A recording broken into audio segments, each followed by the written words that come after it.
Susan here. I want to welcome you to Raw and Real Entrepreneurship. This is the show where I cut through the noise for you. I bring you the guests that have insight and wisdom and have the founder perspective and also the funder perspective. And so my guest today is someone who has been on the show before, and we are circling back with him. He has had 12 successful startup exits. He is a lifetime entrepreneur.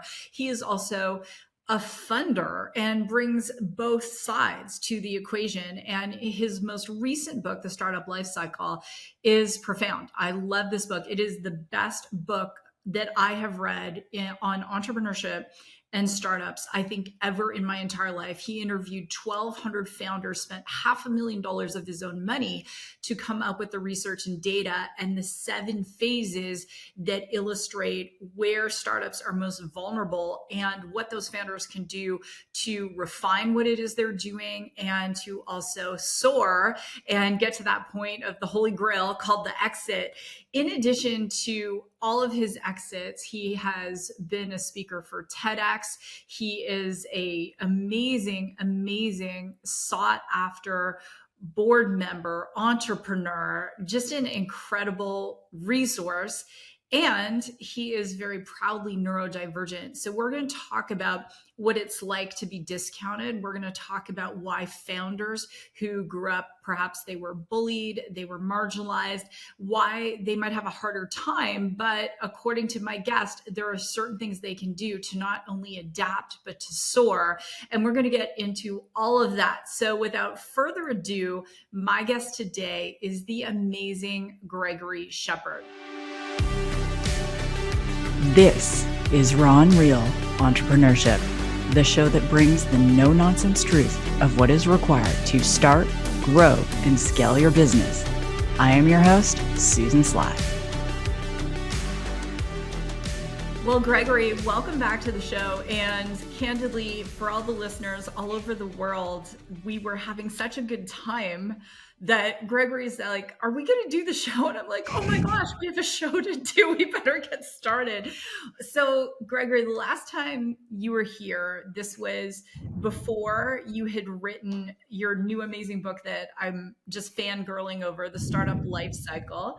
And there you were really focused on helping founders and especially advocating for founders that maybe look different, thought different, and being that, I'm going to call you an angel and a ray of light for a lot of people who second guess themselves in starting companies. So let's catch up. What have you been up to in the last year? And I understand too from our conversation that also includes diving with sharks without a cage. Yeah. Well, in the book, I talked about the marathon swim, so I finished that. And then I went in and I was trying to figure out what to do, but I was on the heels of the swim. So I had become more comfortable with the water. And so I was like, I'm going to do this shark thing while I'm still comfortable with the water. So I did that. And that was really an amazing experience and really gave me a newfound respect for sharks as an animal, as a species. They're a lot more, they're a lot less threatening than I think I had originally thought about. So I did that. And that was really fun. And then I spent a lot of time working on the next book, actually, which is basically taking the financial aspects, so funding and capital, and overlaying it into the life cycle of a founder. This came on the heels of after I did all this work building the life cycle and writing that first book, people that read it, especially particularly founders, and in that group, people that are less fortunate, and people that are marginalized, so people that are passed up, stepped on, stepped over, etc.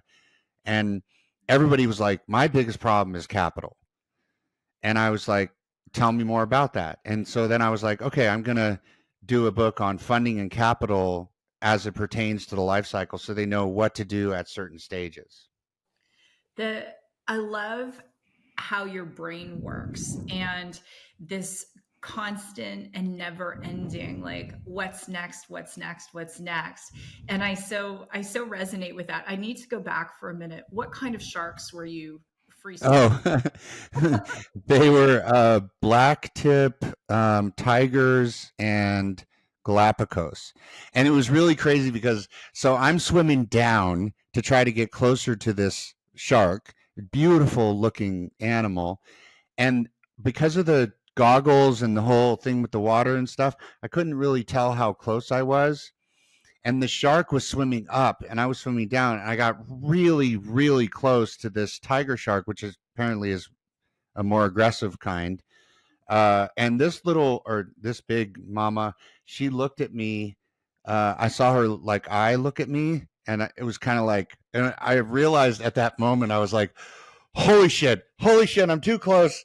But you can't like swim away because then you seem like you're an injured animal. So you have to like slowly back off. But my heart's racing, and I'm thinking, this thing knows my heart's racing because it can hear it, and I was just like, and then I actually got out of the water and went into the boat. The, you know, you're like one of the most fearless people I know, because this, like, when you're first on the show and in the book, you're talking about the law of the rattlesnake and selling rattlesnakes. And then it was like, oh, well, rattlesnakes have babies, so I can, sell more, supply and demand, until your mom, essentially put a kibosh on that business. But most people aren't out there free swimming with sharks and, picking up rattlesnakes. Where do you get your fearlessness from? I think it's part of my diagnosis, because I went and did this test at the university where they scan your brain and then they show you all these different pictures. And all the pictures that had things that everybody else registered as being scared of, I didn't register at all. In fact, when everybody else got scared is when I actually got interested. Wow.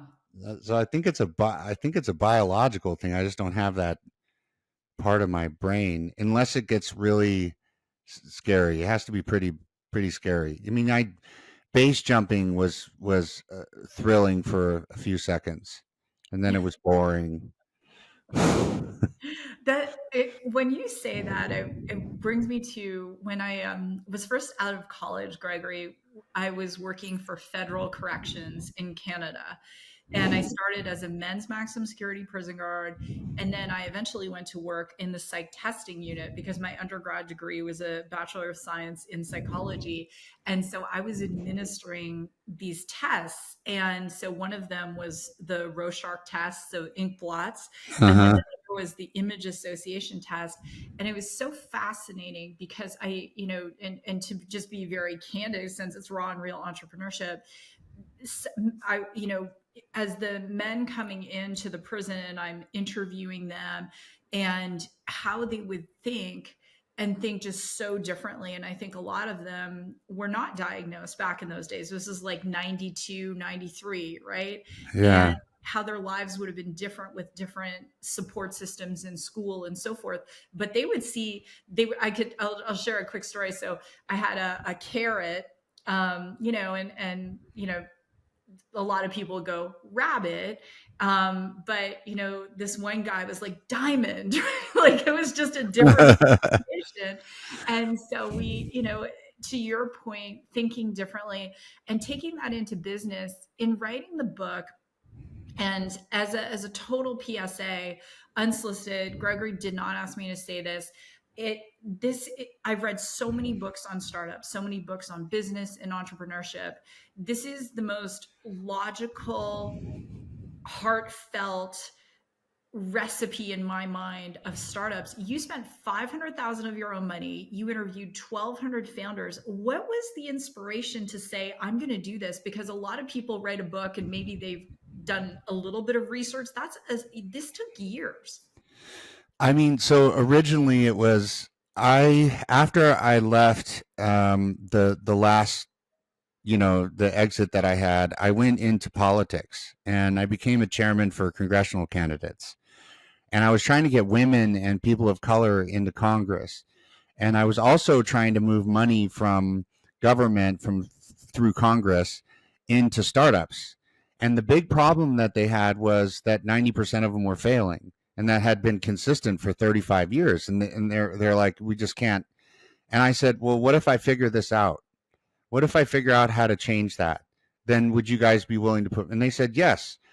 So I couldn't help founders from the top down. So I decided to help from the bottom up.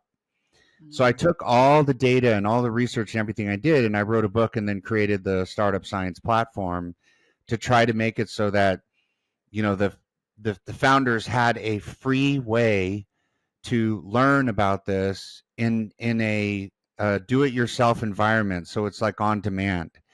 And my focus was that if somebody like me who's like neurodivergent, I mean, I read so bad I can't even read my own book. That's honest to God, that's true. My wife has to read my book to me. She was a big part of the book, actually. She read this book probably 100 times for me. And between that, it was the machine reading, but the machine doesn't have tone. And so I would ask her over and over to try to read the book to me. She memorized the book. But anyway, and what I was trying to do is I was like, well, if somebody like me can get to the point where I can win private equity awards for transactions between 250 million and $1 billion and do all this stuff, then other people should definitely be able to do it. And so I said, well, what is preventing other people from doing it? And, you know, I'm neurodivergent and I have my issues, but everybody has issues. Women aren't treated fairly. People of color aren't treated fairly. People don't have money. Sometimes people can't afford to go to school and they're from a neighborhood, and people forget about the fact that just being in a family of people that are professionals gives you an advantage, right? Just that all by itself. If you grow up in a rough neighborhood and your family is blue collar workers just trying to get by, you don't know anything about this. You haven't heard it in conversation at the dinner table, even if you even have a dinner table or dinner for that matter. So you have to create an environment that people are not afraid, where they go in and they're by themselves and they're not going to be embarrassed, and they can learn things at a fundamental basic level logically, the way the brain works. And so that's what I decided to do. And I felt like by doing that, I could change social and environmental impact, because these two areas of impact are influenced by startups. They're not influenced by corporate. Corporate doesn't do shit. Oops, sorry. I wasn't supposed to. Sorry, I said that word. Am I in trouble? No, you're Okay. good. You're Okay. good. Startups, you know, they're the ones that create the future. Like if you look at everything from this Riverside, this thing that we're using to do the podcast, and the mic I'm using, and your Macintosh and your phone, it's all startups. Everything from Google to Amazon, right? They're the ones that change the world. So I'm thinking, well, if corporates aren't innovating and they're just buying innovation from startups, if I want to create environmental and social innovation impact, right? The best way to do that is to help startups and do it in a way where you don't have to have any money to learn. And that was my objective from the get-go, you know. And it's that when we look at the failure rate, and we're going to dig into data, because I know your love language is not necessarily swimming with sharks. It's data and spreadsheets, like me. The big thing when we look at the data, we see women-led startups and their pitches to traditional Silicon Valley VCs, less than 2.5% get funded. It actually went down last year.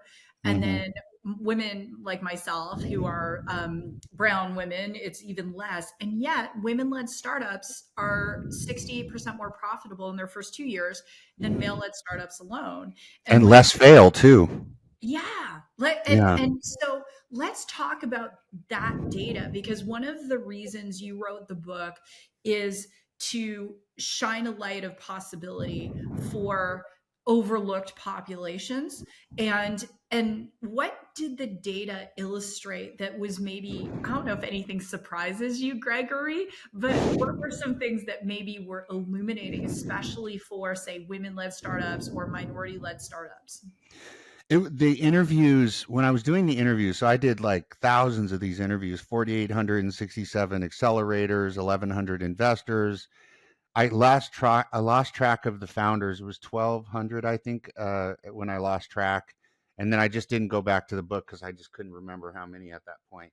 And they were all of these recorded sessions, and the recorded sessions were then translated. And then the translations, I used AI to pull out a sentiment to understand what people were what they meant, not what they said, which are different things.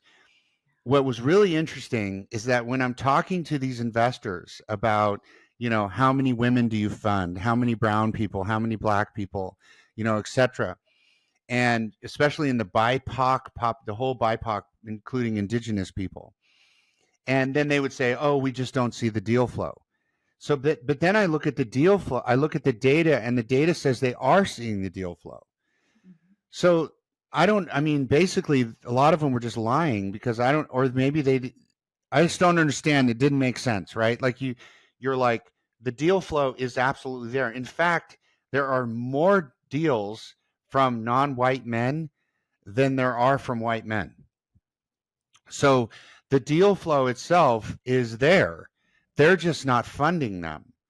So then I started asking myself the question. I was like, it was really hard to talk to them because they disagreed with the idea in the first place. So I'm like, why aren't you funding more of these? And they're like, well, we're not seeing the deal flow. And then I'm like, well, but the data says that you guys are seeing the deal flow. So then I asked the question again, if you are seeing the deal flow and we're not seeing the deal flow. So I'm like, all right, can we just pretend like you're seeing the deal flow? I'm like, can we just pretend like you're seeing the deal flow and act like you saw 100 deals and you saw 25 deals from women, 25 deals from black, 25 deals from brown, and 25 deals from other, which is Asian, indigenous, right? The groups that are even more marginalized, really, really, really horribly. How many of those deals would you typically fund? And they would say, well, I mean, it's up to the best deal. And I'm like, how do you categorize the best deal? And they're like, well, it has to do with the founder and the idea. Okay, so let's say the ideas are all the same, and now you're looking at the founder. So why would you choose a white male over a female? Like, what would be your reason for doing that? And the ones I had to turn off the recording because they were getting pissed off. So I had to turn off on some of these questions. And, they were like, well, honestly, and then they said sexist things. I'm not even going to repeat them, right? But they said things that were sexist or sometimes things that are racist, not even knowing that they were saying something that was sexist or racist, right? Mm-hmm. The fact of the matter is that the majority of the money that's being invested is coming from white men, right? That's like really what it is, right? And white men seem to feel, some of them said, I feel more comfortable working with another white man.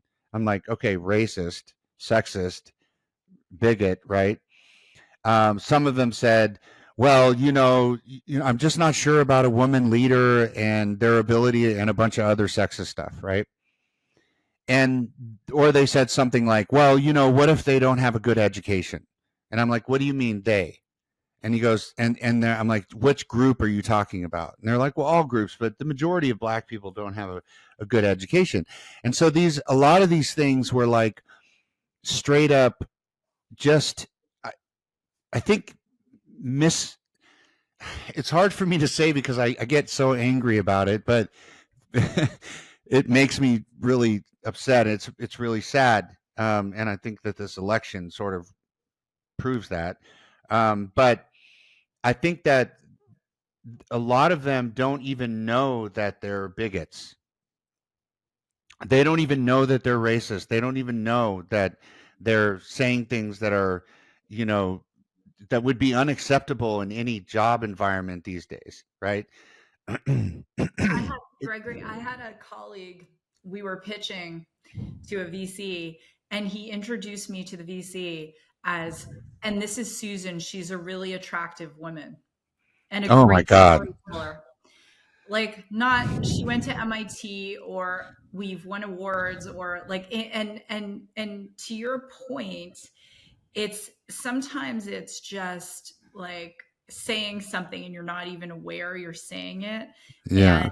the one of the things I've said when because I'm an angel investor too, there's a ton of deal flow. So I love that you said that, because that's always the common excuse. VC, oh, there's not enough deal flow. Okay, well, put on your investment sticker on LinkedIn, and like mine, your inbox will be full of deal flow, all sorts of deal flow. There's no end of deal flow.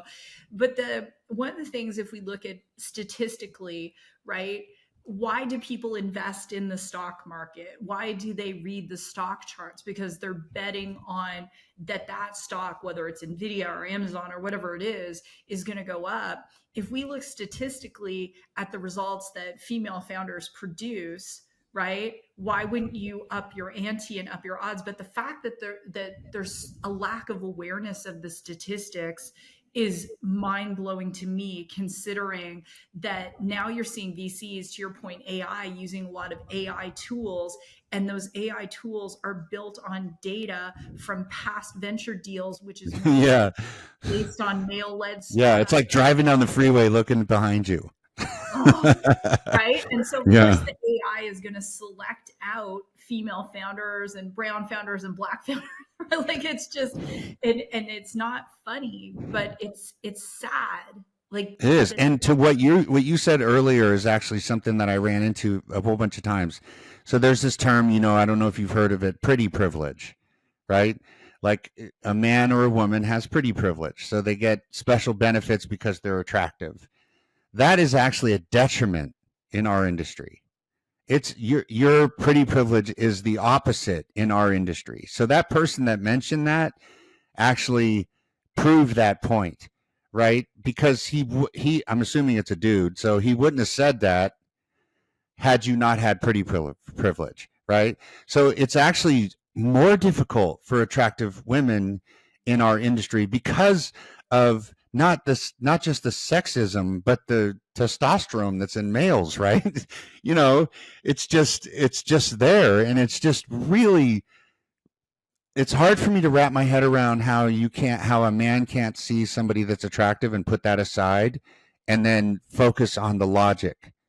It just doesn't, I have a really hard time like trying to understand how that could be the case, So I think that, the bottom line is that if you are bidding out for something, you need to be very, very logical and very clear and very powerful. Like, you're a powerful person. And when you were talking about your previous career in correction, I was just like, yeah, that's on brand for you because you come off as a powerful person. But I think some women in the interviews that I had with some of the founders that were women were a little bit sheepish. And if they're a little bit sheepish, then the investors see that as weakness, and you can't be weak as a founder. But I think some of those issues were coming from the way that they were talking to the women that made them react that way, right? So because they're talking to the investor, right? The investor. And it sort of reminds me of the 50s when women had to be a certain way, and now that's changed. But when they're talking to an investor, which are usually old white dudes, right? And then they have to be a little sheepish because they're afraid. But that's the wrong choice. Like, show your colors, spread your wings, and flex, right? You're a badass woman, and you should be up there showing these people that you're a badass woman. So my advice for women is go the opposite way. Be strong and powerful. And if they think, and this is the other thing I heard too, which was really pissed me off, actually, to the point where this interview I had to end. This guy was a real piece of work. But it was this guy out of Texas, and he was just as sexist as they get. But he was like, well, I don't want to talk to a bitch. And I'm like, what is a bitch to you? Like, are they being mean to you? No, they're being disrespectful. What is disrespectful to you? Basically, it came to, he wanted people to be sheepish. He wanted them to bow to his investorhood or whatever this guy had in his head. And so it's a confusing space, to your point on this subject. It's like a really confusing thing to catalog. And I did a lot of research on this and I put it in the book, but I'm doing the research again now because I'm trying to figure out what is preventing them, because this one's on funding and capital. So I'm like, what is preventing the same group of people from getting funding, like the actual process of funding? And to that point too, I was doing a pitch and I had one of the VCs take me aside after and said, I find that women like you tend to be very arrogant. And next time, my advice for you is don't talk about your accomplishments. And I'm like, oh my God, dude, what in the world? Like, it was the pitch, the context for the listeners, if you've never pitched, I've done probably at least 100 pitches, that when you're pitching, the context is what those investors want to know. Do you have the founding team that can execute, and what is their experience? So one of the things I said is I have built channel sales teams that have done in excess of 2 billion US in sales. Now, I am sure if a guy had said that, there would have been a check writing right away, right? And I think, Gregory, to your point, and I love that we're having this conversation, one of the things I've been thinking about is writing a book called Raise Money Like a Girl. Because for women, raising money often takes a different path. And a lot of my friends who are female founders, they'll do more with angels initially, friends and family, and women are very resourceful when it comes to checks. Many things I loved about the book is you walk through these 7 phases. And I was saying to you before the show, I was like, okay, my new startup, we're on phase 3.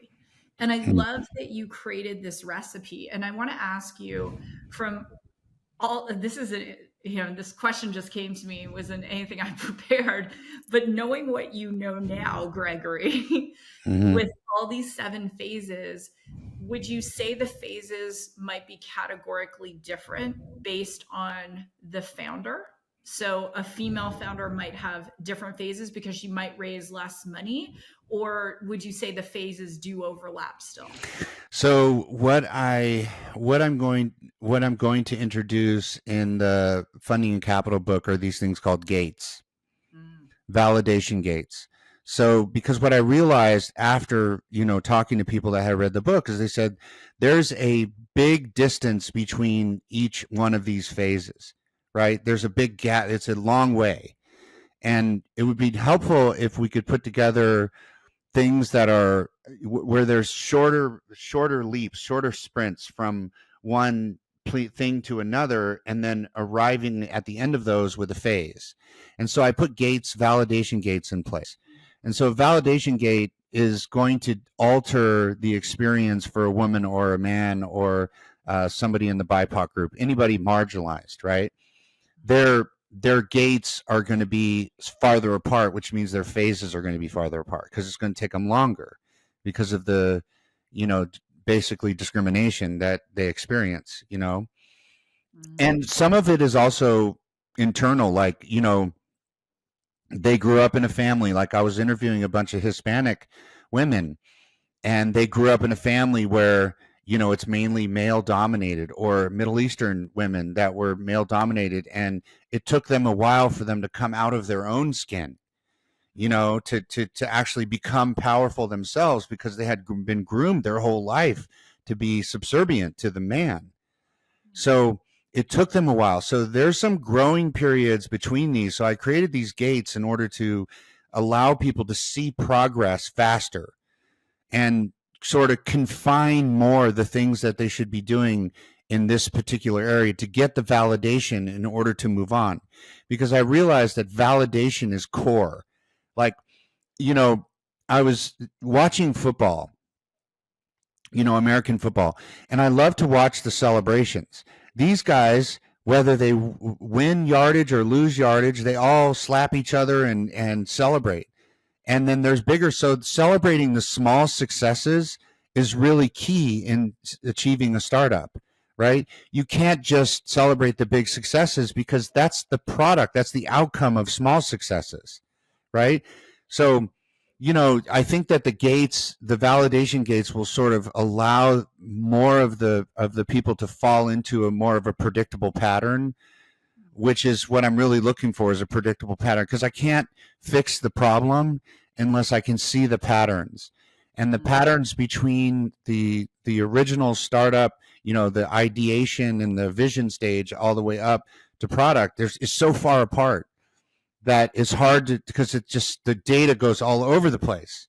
And so it's really hard to find it when it's everywhere. So I have to confine it into like these little capsules so that I can see what's actually going on in those little micro sessions instead of macro sessions. I think to answer your question, I think it does vary. I think it does vary. And I think also it goes backwards at certain points. So you'll go forward, especially as a female or a male that's been marginalized, because if you've been marginalized, your brain has been trained that, and I know this from my own personal experience, you feel like you're less than, right? You're not as smart. And so that creates a lot of self-doubt, and self-doubt causes you to go backwards to go forwards because you want to validate to your own self. Like, am I crazy? Like, I'll tell you, when I started working on startup science, I was like, how has nobody done this? Am I crazy? Like, is something wrong? I feel like I'm standing in a desert all by myself, and I'm looking around. I'm like, there's nobody else here. Like, so if you're somebody that grew up in an environment like that, you're going to be thinking, you're going to be needing that validation. You're going to need you're going to need to celebrate those small successes. And so I tell my team, I'm like, if you have a founder or co-founder, you need to be every day celebrating any win you got, because you need wins. You need to feel like you're winning, even if you haven't gotten there yet. Because really, like, I thought about this a lot when I was swimming the marathon. You're sitting out there in the ocean and you're swimming, and it's just you and the water. You hear the water going by and you're breathing, and the stroke that you have. You get into this very meditative space, and these things enter your mind. And because you're swimming for 6.5 hours, you have lots of time to think, like meditating for 6.5 hours. And I kept thinking about this over and over and over again. I kept thinking that, I think that, the key to being successful is actually feeling successful along the journey to become successful. So, and this is true. You watch sports and you see a team start to lose, and then they lose more and more and more, right? And the team that starts to win wins more. And you can see the tables turn too, right? After halftime or something. So the feeling of being successful is a core component to becoming successful. And that is celebrating those small successes. Gregory, there's so much. I'm writing notes, and the key to being successful is to feel successful. This, and celebrating those wins. And something you said just hit me like to the core, which is, if you've been marginalized, that you'll feel unworthy. And to go 100%. forward, you have to go back. The imposter syndrome is real.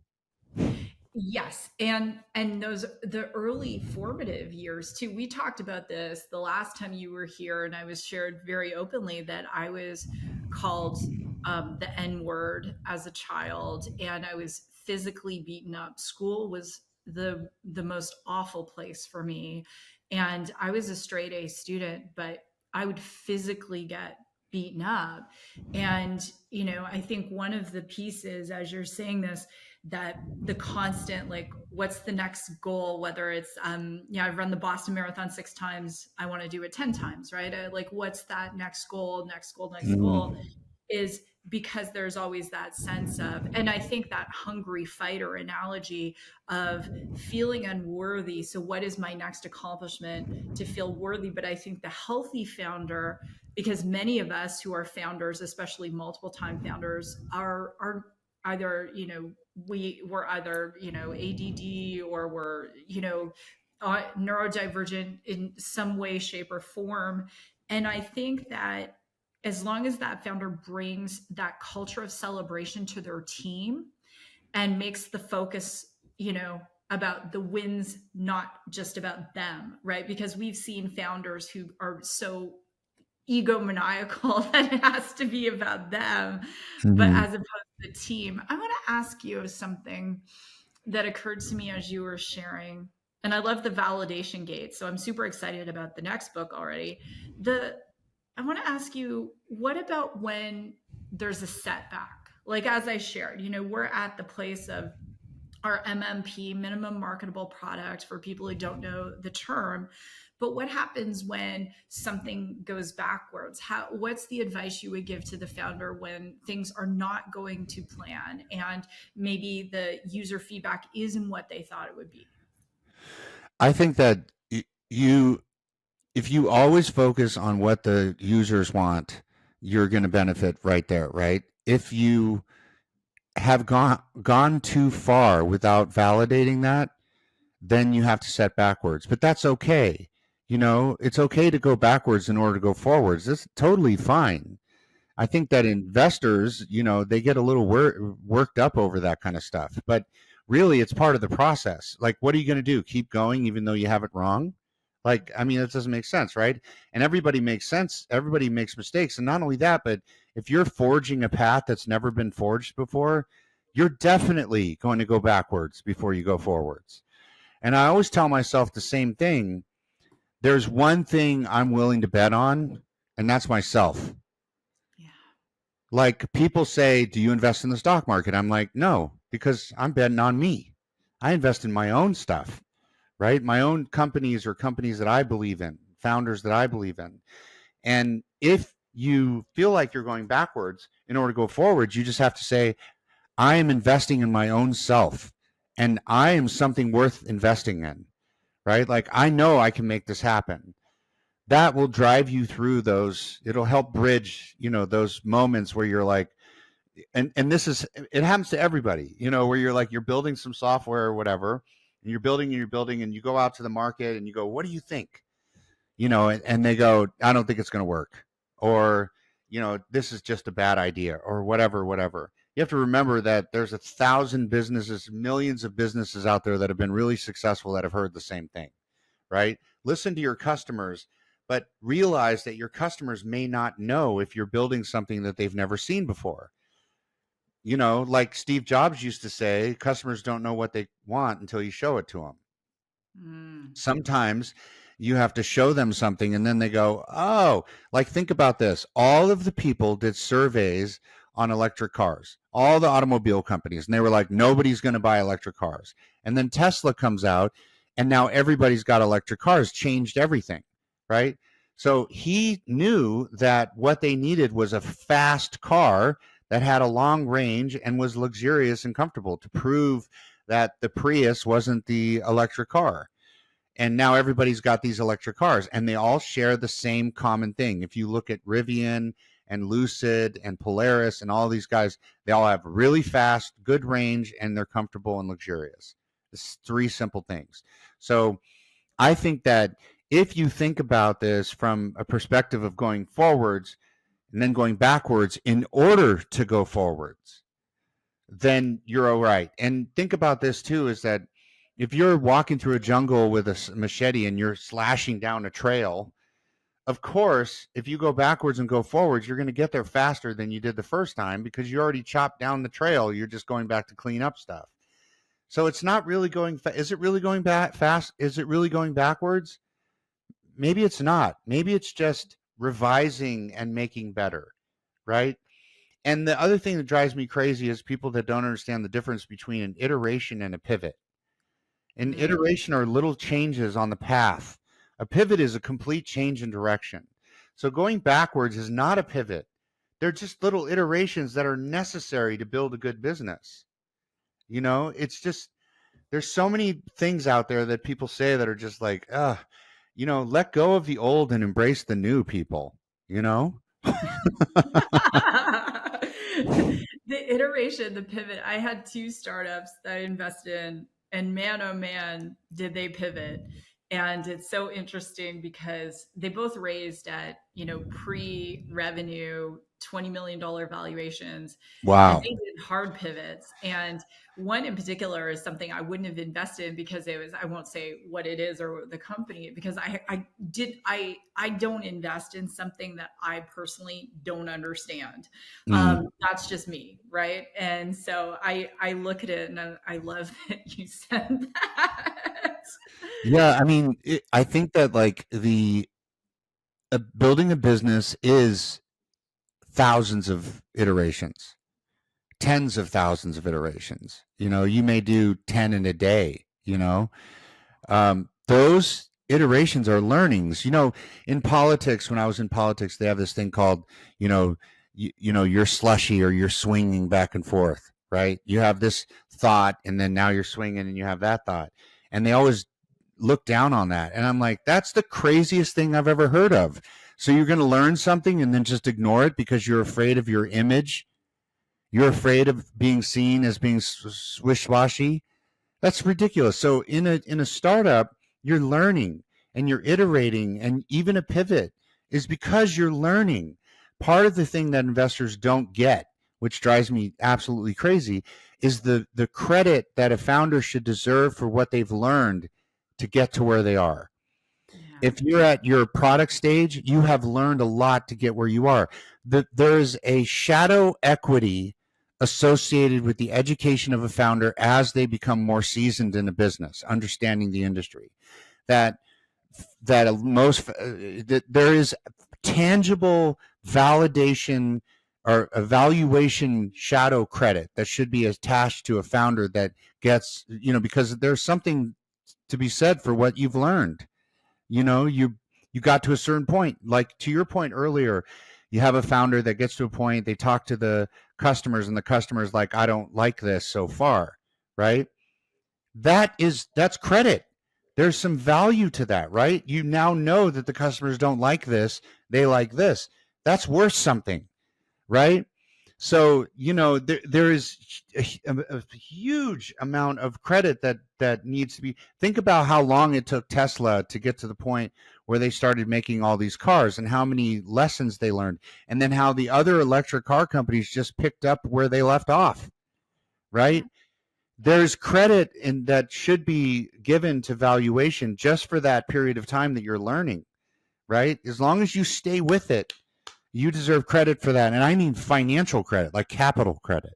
Yes, and quantifying it. Look at Canva, right? Yeah, seriously. 200, she pitched 200 times and was rejected. And I know a lot of VCs kick themselves because they didn't invest. And, that what she learned in 200 pitches, right? And to your point, I'm so grateful for the things I've learned in over 100 pitches, and that and I'll probably pitch hundreds of times more. And it's really around knowing if we could quantify grit, Gregory, right? Like that gritty founder who's able to be resourceful. Like look at your mom. And when your family was living essentially on a dirt pad, right? Like Yeah. how gritty and resourceful she was. Look how gritty and resourceful you were selling the rattlesnakes. And I think about, how do we quantify grit? Because right now I'm investing, to your point, in myself, investing in my own startup and bootstrapping, as well as Angel, which we closed our round. But looking at it and going, how can we quantify that? And if we could quantify it, I'd be very interested to look at the 3 and 5 year turnaround of those companies, right? There's so many things to think about. But I know if anyone's going to unpack that and quantify it, it's you. Oh, thank you so much. That's very I, kind. I have one more question for you. I mean, I could ask you so many, but okay. So marathon swimming, sharks. Before we went into the show, you were showing me what was behind you because, like, Oh yeah, the what's ticket to next, space. Gregory Shepard? Yeah, I have a ticket to space. It's behind me there. It's displayed because I mean, I'm supposed to go in next year.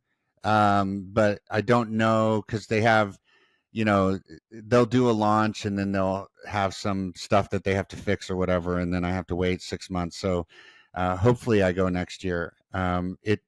It goes outside of the different stratosphere, the different spheres, the bososphere, stratosphere, ionosphere, and it goes into right before deep space so that Earth is still pulling. Otherwise, we would go float off into space. And it's a capsule attached to a gigantic balloon the size of a football field. And you float up and you get to see the view, and then you get to see the curvature of the Earth. You get to see the ball, the Earth as a round thing. And then you kind of, I think it's kind of like a controlled crash, I guess, because it's just a bunch of parachutes that open as you fall. Back to Earth, and then a bunch of balloons open around it, and you kind of like bounce around, I guess. But I'm very excited about that. I really want to see the ultimate female, our mother, the Mother Earth, from space. See this beautiful goddess that is our home, floating around in this void. I just think it's going to be so cool. I have to ask a fast follow question because now with your answer. So my friend James suggested I read A Case for Mars. And so I'm audio reading it while I run.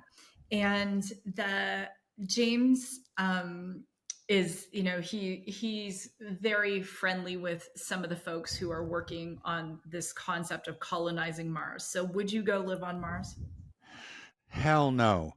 I mean, I think, like, here's how I feel about it. We should be taking care of our own planet. If Mars was a state, nobody would live there. There are some states that look like that and nobody lives there, right? It's like, I mean, it's a pretty, you would have to be okay with being indoors all the time. Like if you're somebody that lives in malls, or maybe somebody that lives in a super cold place in the winter. Well, even those people like Canada, they have all these tunnels. Even that, when the summer comes and the spring comes, they're outside. So you'd have to really like to live indoors to live there. And I like to be outside. So no way. Well, yeah. So if there's ever an algorithm to be built on the deterministic possibilities, I'll reach out to you because we need to have the counter argument. I personally, I would go if it somehow benefited the people that were going in service.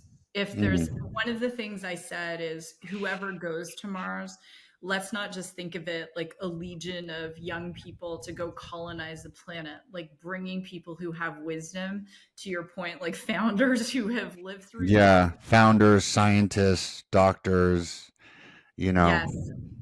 Philosophers. Right? Yeah. Philosophers, definitely. Yeah, so you heard it here first. Mars is not the next frontier. So this is not an episode of Star Trek, and we're not going to that frontier. But space is the next frontier. And unfortunately, James T. Kirk couldn't be here today. But Gregory, I love you so much, and I mean that sincerely with all my heart. Thank you for the gift that you continue to give. And I rarely ever say this because it has to be true if I'm going to say it. I love this book, and I think everyone needs to read this book. And I am so grateful for just knowing you and having you in my life. So thank you. Aw, that is so sweet, and same. And I really mean that. And I don't know. I don't know how to say thank you for so much kindness. Outside of that, I can't find the right words, but thank you so much, and namaste. You're the same. Namaste. I'll share with you in French. A good parting is Je vous aime, je vous adore. Que voulez-vous de plus d'accord? It means I like you, I love you. What more do you want? Aw. Aw. I want to learn that. You'll have to send me that. You said it so fast that I'm not as smart as you, I guess, but thank you so much. Oh, you're way smarter, my friend. Hey, Hey everyone, I hope you loved that episode with Gregory Shepard. And if you did, please share it on social, tag me, give us a 5-star review. I would love that. I am back at the podcast after losing my dad. And I also wanted to invite you to check out my latest venture, the Pause.ai. Who is this for? Is for any woman navigating perimenopause and menopause, whether she got there because of surgery or natural menopause, whatever it is. When you download the app, you will be able to gauge your stage, answer a few questions. You will know what stage of perimenopause or menopause you are in. We have a AI 24-hour coach. Her name is Harmony. She's there to ask questions, answer questions, give you meal plans, help you through some challenging times, whatever it is you need 24/7. Our app is gamified. It is fun.